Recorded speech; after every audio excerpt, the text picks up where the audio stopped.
Awesome 360 here with Tyler Bryant from Tyler Bryant and the Shakedowns.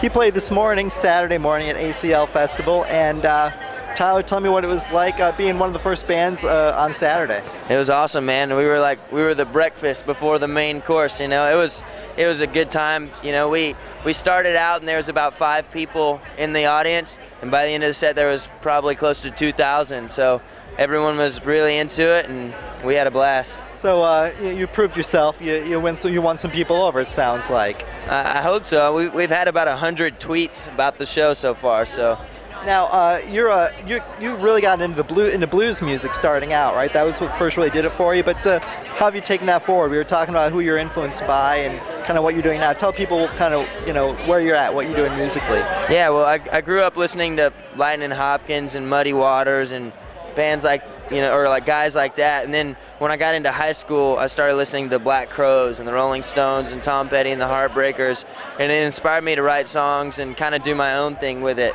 And I kind of just got tired of only having old people at my shows, because I thought, like, when these guys die, who's going to come to my shows?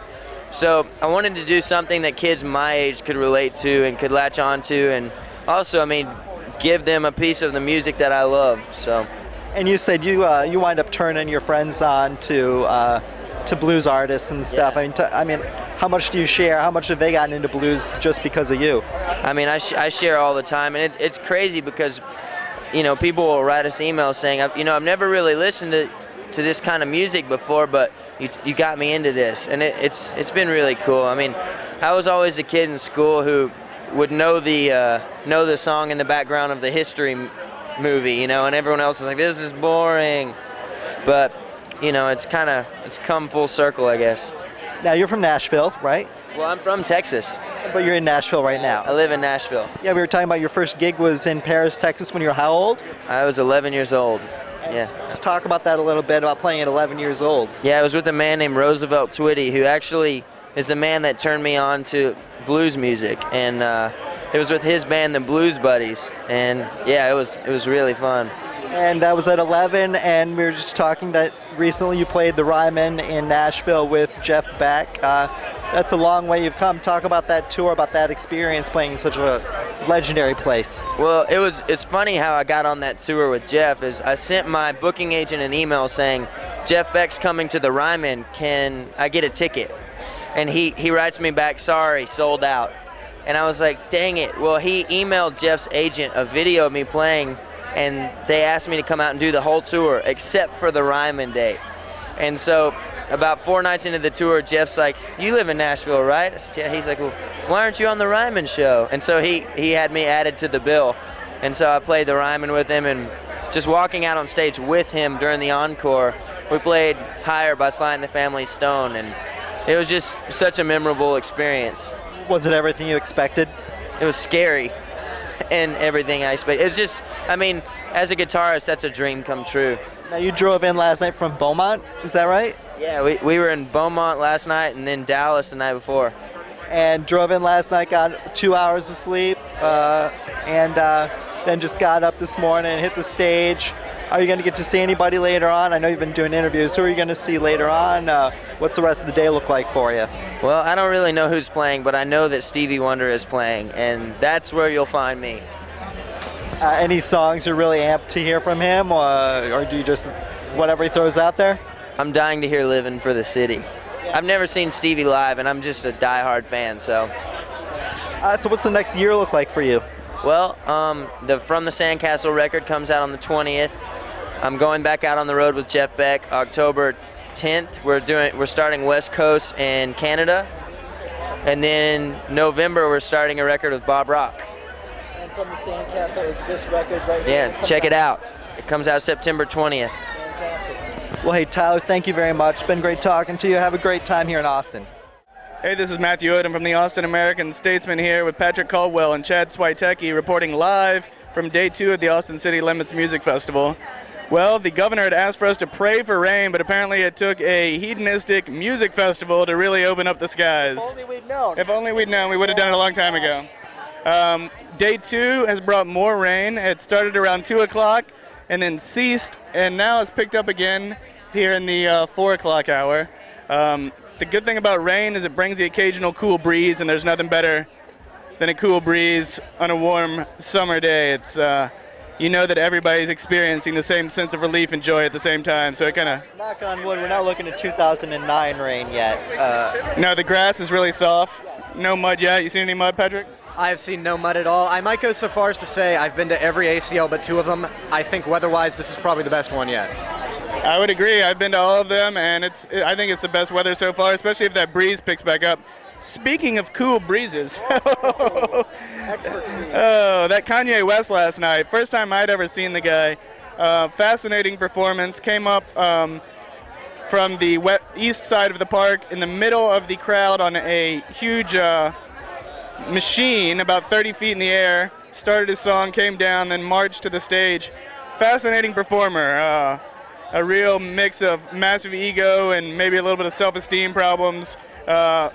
Fascinating guy, very self-referential, talked about movies that he'd done in the past year, was very aware that this was the last night that he'd be doing that show, that particular set, and he took time out to make note of that and thank all of his staff and crew, which led him to go a little long.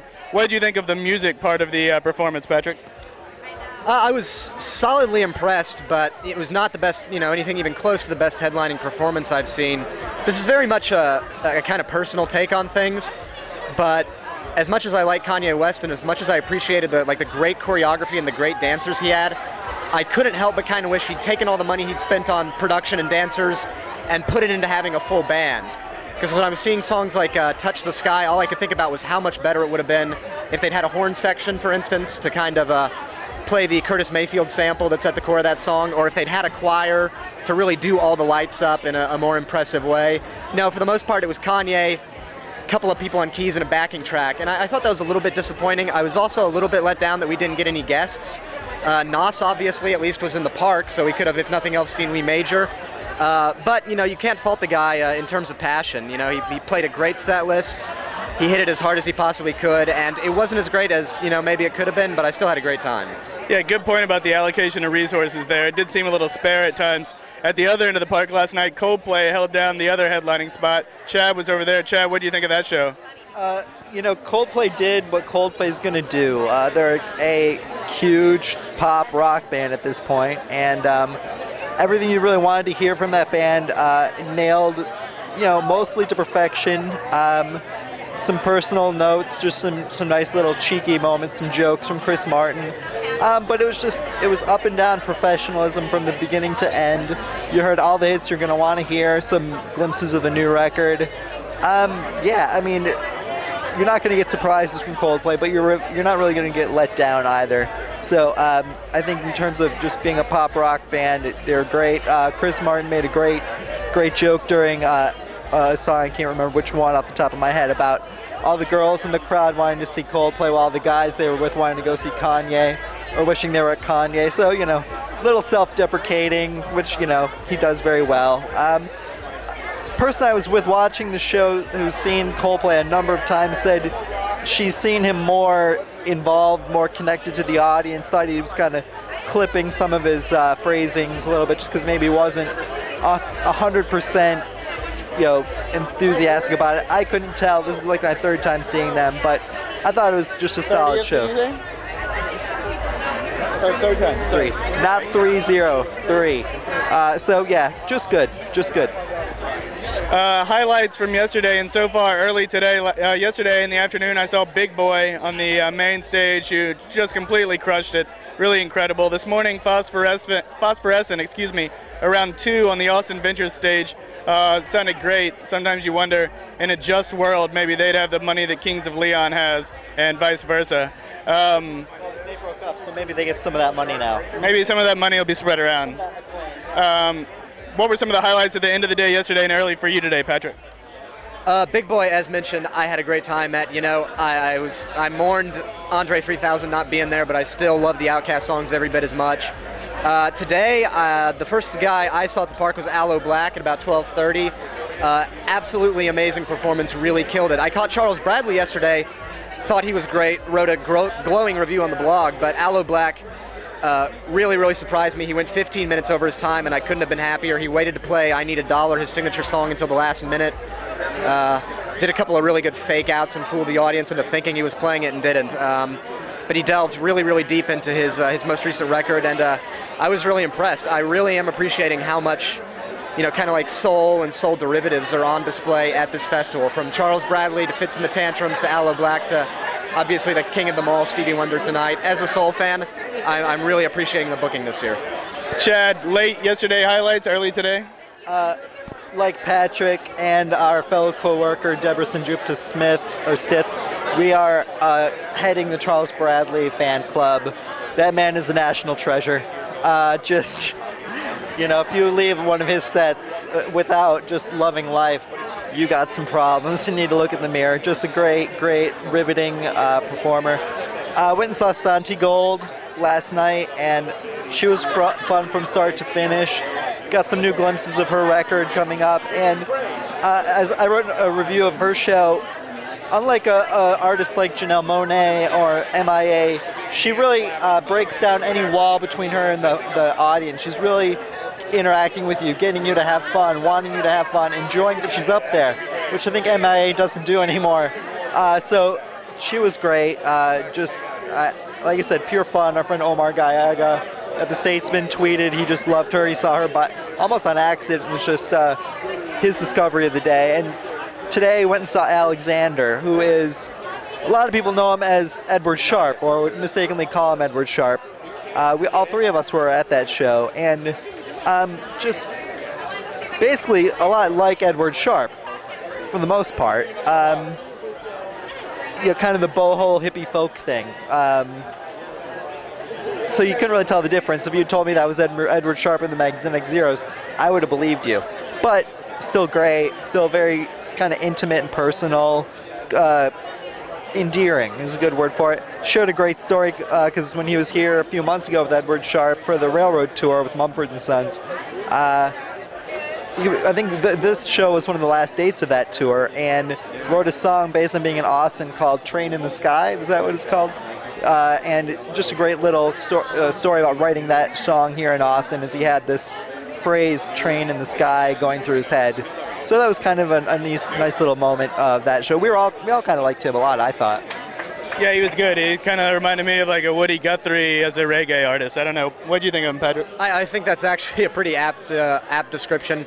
Really jammy, really kind of like loose and ambling, but you couldn't fault the guy's energy, and his connection with the audience seemed very genuine. It's kind of, he's a million miles away from somebody like Charles Bradley, but they have something in common, and that's the sincerity with which they do what they do. Yeah. Tonight, obviously, the genius, the legend Stevie Wonder is going to be on the east end of the park. My Morning Jacket will be playing on the west end of the park. Anybody going to see My Morning Jacket instead of Stevie Wonder? Well, in that case, in honor of Stevie, I almost bought an epic dashiki to wear tonight. My boss told me it would have been another one. I lost my old ones. But my boss said it would have been a bad idea. But speaking of fashion choices, we're going to bring in Marcus Harper now, the fashion writer at the Statesman, to talk about some of the things he's seen around the park. So I passed on my dashiki. I did get some props from somebody that wanted to take a hat of my old school Washington Bullets hat for hoopster.com, but I told him I'm not a hipster, so I don't know if that would make much sense. But Marcus, you've had your eye on fashion all weekend. What are some of the trends you've seen? What are some of the good things and the very bad things you've seen at the park? Do I need to? Yeah, well, the funny thing about fashion this year is that this is my fourth festival, and I've seen it all. This year, hipster gear, of course, looks fabulous. It's always out there. But I've been noticing a couple of interesting trends. Lots of neon. Everyone is in neon. You see lots of women with little neon tank tops and other sneakers and shorts, and you're seeing a lot of lace. A lot of sheer. And I have noticed a couple of butt cheeks around, Matthew, to put it mildly.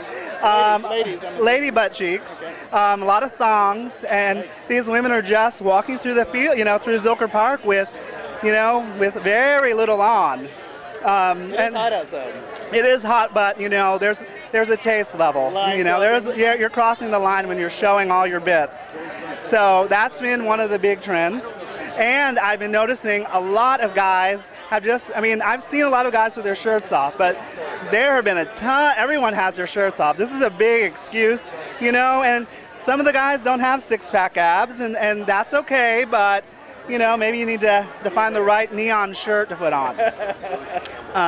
Are there any other, have you noticed any wardrobes from any musicians that you've liked especially? Did you take note of what Kanye was wearing? He's always been a big fashion guy. You know, and Kanye last night, I actually stuck around for the performance. I thought, you know, for a fashionista that he is, he did a good job switching out the jacket. He had that red jacket by the end, I think. It was very Michael Jackson inspired. But overall, I think it's just too hot. You know, I heard one band member, I'm trying to think of the band I saw yesterday, but he was saying, wow, I picked the wrong outfit. I think it was Big Boy who actually said it. Oh, he had on a long sleeve black shirt. Long sleeve black shirt in the middle of a 100-degree day in Austin is not the right thing to do. What, speaking of Kanye, I heard you got a little dirt on, he mentioned, as he is prone to do as a self-congratulator, that he flew all the way from London to be at the show last night, and his voice was a little sore. But you heard something about that plane trip from London, didn't you? I did, actually, this morning. I can't say the name, but an insider told me that Kanye did not fly first class, you know, and you just assume that he would, based on his, you know, based on his style. He's always talking about Louis Vuitton and Gucci. He flew business class, and I heard that his handler flew in coach. So, wow. I guess that's a vote for business class. If it's good enough for Kanye, it's probably good enough for you. That's all for day 2 out here at the Austin City Limits Festival. Stay on austin360.com for all your updates, news, information, interviews, video, and more from the Austin City Limits Music Festival. We'll see you out here tomorrow.